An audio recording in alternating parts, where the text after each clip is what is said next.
नमस्कार दोस्तों, LV classes में आपका स्वागत है। आज मैं आप लोगों को इस वीडियो में फिजिक्स के 20 महत्वपूर्ण दीर्घ उत्तरीय प्रश्नों के बारे में बताऊंगा और इसके पहले वाले वीडियो में मैंने 20 डेरिवेशन से संबंधित क्वेश्चन बताए थे। आज मैं आप लोगों को इस वीडियो में थ्योरी से संबंधित 20 क्वेश्चन बताऊंगा जो कि बोर्ड परीक्षा की दृष्टि से बहुत ही महत्वपूर्ण है। और अगर आपने इसके पहले का वीडियो नहीं देखा है तो इसका लिंक मैंने नीचे डिस्क्रिप्शन में दे दिया है, आप वहां से जाकर वो वीडियो देख सकते हैं। तो आइए शुरू करते हैं। तो आज इसमें पहला क्वेश्चन है, वान डे ग्राफ जनित्र का सिद्धांत दीजिए तथा चित्र की सहायता से इसकी रचना व कार्यविधि समझाइए। तो इसमें आपको वान डे ग्राफ जनित्र का सिद्धांत बताना है और चित्र की सहायता से उसकी रचना यानी कि उसकी बनावट और उसकी कार्यविधि के बारे में बताना है, यानी कि उसकी बनावट कैसी है और वो कार्य कैसे करता है। इसके बाद क्वेश्चन नंबर 2, इसमें दिया गया है वैद्युत परिपथ के लिए किरचॉफ के नियमों का आवश्यक परिपथ चित्र देते हुए उल्लेख कीजिए। धारा के लिए चिन्ह परिपाटी भी बताइए। तो इसमें जो है आवश्यक परिपथ चित्र देते हुए किरचॉफ के नियमों का जो है आपको उल्लेख करना है और साथ में आपको धारा के लिए जो है चिन्ह परिपाटी भी बताना है। तो आपको इसमें किरचॉफ के नियमों को जो है आवश्यक परिपथ चित्र यानी कि चित्र के द्वारा जो है समझाना है, यानी कि उसका उल्लेख करना है और धारा के लिए जो है चिन्ह परिपाटी भी बताना है। और ये क्वेश्चन जो है इस बार की परीक्षा के लिए बहुत ही महत्वपूर्ण है। इसके बाद अगला क्वेश्चन है, व्हीटस्टोन सेतु का परिपथ आरेख खींचिए तथा संतुलन के प्रतिबंध का व्यंजक प्राप्त कीजिए। सेल तथा धारामापी की स्थिति को आपस में बदल दें तो संतुलन की स्थिति पर क्या प्रभाव पड़ेगा।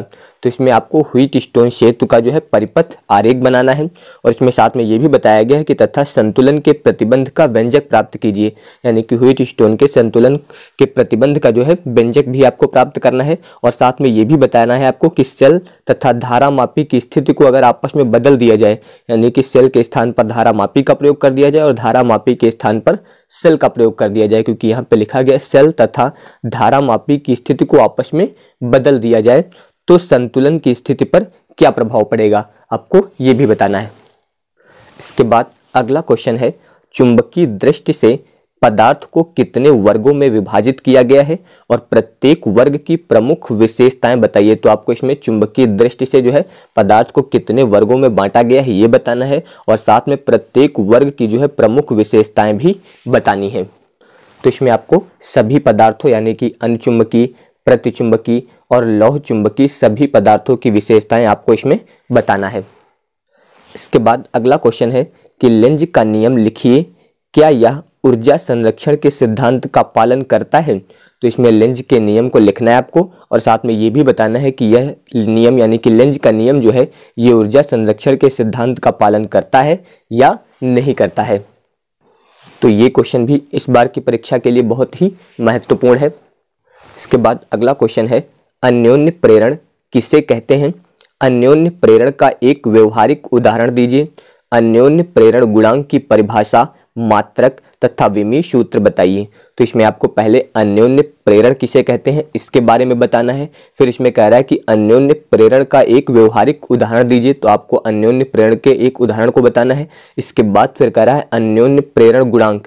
तो पहले अन्योन्य प्रेरण था ये अलग है और फिर दूसरा है अन्योन्य प्रेरण गुणांक, तो ये नियतांक है। तो यहाँ पर पहले आपको अन्योन्य प्रेरण किसे कहते हैं इसके बारे में बताना था, फिर आपको अन्योन्य प्रेरण गुणांक की परिभाषा देना है, फिर उसके मात्रक और विमीय सूत्र के बारे में बताना है। इसके बाद अगला क्वेश्चन है, चोक कुंडली का कार्य सिद्धांत समझाइए। चोक कुंडली में वाटहीन धारा के महत्व को समझाइए। तो इसमें क्वेश्चन में ये दिया गया है कि चोक कुंडली का कार्य सिद्धांत, तो इसमें आपको चोक कुंडली का कार्य सिद्धांत बताना है, यानी कि वो कैसे कार्य करता है उसका सिद्धांत बताना है और इसके अलावा चोक कुंडली में जो वाटहीन धारा है उसके महत्व को समझाना है, यानी कि वाटहीन धारा का चोक कुंडली में जो है क्या महत्व है ये भी बताना है आपको। इसके बाद अगला है, वैद्युत चुंबकीय तरंगों की विशेषताओं यानी कि अभिलक्षण का उल्लेख कीजिए। तो इसमें आपको वैद्युत तरंगों की विशेषताओं यानी कि गुणों का उल्लेख करना है। तो इसमें आपका यही क्वेश्चन जो है लघु उत्तरीय में भी पूछा जा सकता है, वहां पर विशेषताओं की संख्या बता दी जाएगी, यानी कि वहां पर पूछा जा सकता है कि वैद्युत चुंबकीय तरंगों की 4 विशेषताओं का उल्लेख कीजिए या फिर वैद्युत चुंबकीय तरंगों के 4 गुणों का उल्लेख कीजिए। तो अगर 4 या 5 गुणों का उल्लेख करने के लिए आएगा तो ये लघु उत्तरी में भी पूछा जा सकता है। बाकी यहाँ पर दिया गया है वैद्युत चुंबकीय तरंगों की विशेषताओं का उल्लेख कीजिए, तो फिर आपको सभी विशेषताओं के बारे में बताना है। इसके बाद अगला क्वेश्चन दिया गया है कि किसी प्रकाशिक माध्यम की वर्ण विक्षेपण क्षमता की परिभाषा दीजिए। क्या वर्ण विक्षेपण क्षमता प्रिज्म के कोण पर निर्भर करती है? तो इसमें आपको ये बताना है कि किसी प्रकाशिक माध्यम में जो है वो वर्ण विक्षेपण क्षमता की पहले तो परिभाषा देनी है आपको किसी भी प्रकाशिक माध्यम में।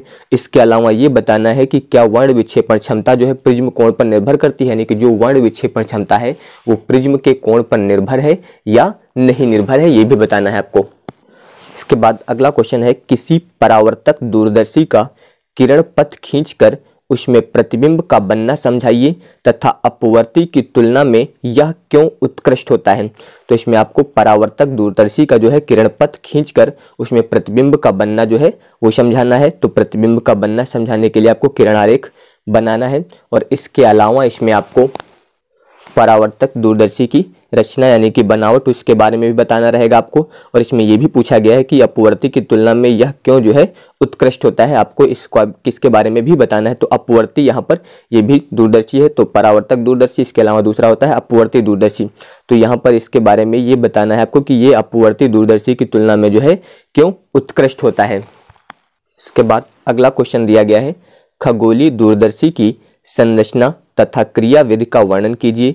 किरण आरेख खींचकर इसमें प्रतिबिंब का बनना प्रदर्शित कीजिए। तो इसमें आपको खगोलीय दूरदर्शी की संरचना यानी कि उसकी बनावट के बारे में बताना है तथा क्रियाविधि का वर्णन कीजिए यानी कि वो कार्य कैसे करता है इसके बारे में बताना है। तो इसमें आपको खगोलीय दूरदर्शी की संरचना यानी कि बनावट और कार्यविधि बताना है। इसके अलावा किरण आरेख खींचकर जो है इसमें प्रतिबिंब का बनना प्रदर्शित कीजिए और किरण आरेख बनाकर उसमें जो है प्रतिबिंब का बनना भी आपको प्रदर्शित करना है। तो इसमें ये क्वेश्चन जो है इस बार की परीक्षा के लिए बहुत ही महत्वपूर्ण है। इसके बाद अगला क्वेश्चन दिया गया है हाइगेंस का द्वितीयक तरंगिकाओं का सिद्धांत समझाइए। तो इसमें आपको हाइगेंस के द्वितीयक तरंगिका सिद्धांत के बारे में बताना है यानी कि उसके बारे में समझाना है। इसके बाद अगला क्वेश्चन दिया गया है कि प्रकाश के ध्रुवण से आप क्या समझते हैं? समतल ध्रुवित प्रकाश के उत्पादन तथा संसूचन की किसी विधि का सचित्र वर्णन कीजिए। तो इसमें आपको प्रकाश का ध्रुवण किसे कहते हैं पहले आपको इसके बारे में बताना है यानी कि प्रकाश का ध्रुवण क्या होता है, और फिर इसके बाद आपको समतल ध्रुवित प्रकाश के उत्पादन और उसके संसूचन की जो है किसी एक विधि का जो है सचित्र वर्णन करना है। चित्र बनाकर जो है समतल ध्रुवित प्रकाश के उत्पादन तथा उसके संसूचन की जो है वर्णन करना है आपको। इसके बाद अगला क्वेश्चन दिया गया है कि हाइड्रोजन परमाणु के लिए बोर की तीनों परिकल्पनाएं लिखिए एवं समझाइए। तो इसमें आपको हाइड्रोजन परमाणु के लिए जो है बोहर की तीनों परिकल्पनाएं लिखनी है और उसके बारे में आपको बताना है यानी कि समझाना है। इसके बाद अगला क्वेश्चन है हाइड्रोजन परमाणु के लिए ऊर्जा स्तर आरेख बनाइए तथा लाइमन श्रेणी बामर श्रेणी के संगत संक्रमण दिखाइए और ये श्रेणियां जो है स्पेक्ट्रम के किस क्षेत्र में आती हैं। तो इसमें जो है आपको हाइड्रोजन परमाणु के लिए ऊर्जा स्तर आरेख बनाना है और इसके अलावा लाइमन श्रेणी और बामर श्रेणी के संगत जो है वो संक्रमण दिखाना है, आपको दोनों के मध्य संक्रमण को दिखाना है। इसके अलावा आपको ये बताना है कि ये दोनों श्रेणियां यानी कि लाइमन श्रेणी और बामर श्रेणी जो है वो किस क्षेत्र में आती हैं स्पेक्ट्रम के, ये भी बताना है आपको। इसके बाद अगला है नाभिकीय रिएक्टर के प्रमुख भागों का उल्लेख करते हुए इसकी प्रक्रिया सचित्र स्पष्ट कीजिए।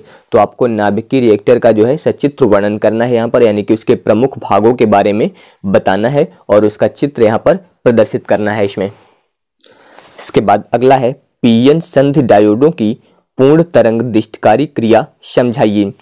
तो इसमें आपको पीएन संधि डायोड जो है उसकी पूर्ण तरंग दिष्टकारी क्रिया के बारे में बताना है।